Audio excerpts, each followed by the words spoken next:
எல்லாம் பிறவி வேணும் பிறவி வேணும்னு கேட்கறவங்க இருக்காங்க. ஒவ்வொரு பிறவியிலும் இப்படி லட்சாதிபதியாக வாழ வேண்டும், கோடீஸ்வரனாக வாழ வேண்டும், ஆட்சி அதிகாரத்திலே அமர்ந்து வாழ வேண்டும், இந்த மாதிரி பல விஷயங்களை கேட்பார்கள்.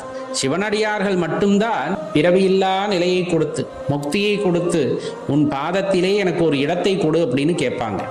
வேற யாரும் அப்படி வழிபாடு செய்ய மாட்டாங்க. அடியார் பெருமக்கள் இறைவனை வழிபடும் பொழுது கேட்கின்ற ஒரே விஷயம், அப்பா இந்த பிறப்பு இறப்பு அப்படிங்கிற அந்த பெரிய சுழல்ல இருந்து அடியேனை மீட்டு இந்த உயிருக்கு ஒரு முக்தி நிலையை கொடு.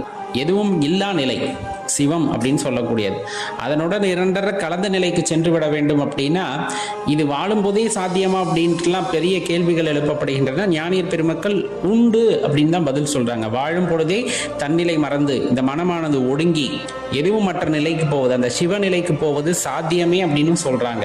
அப்படி ஒரு நிலையை கொடு இறைவா அப்படின்ட்டு தான் அடியார் பெருமக்கள் எல்லாமே விண்ணப்பித்து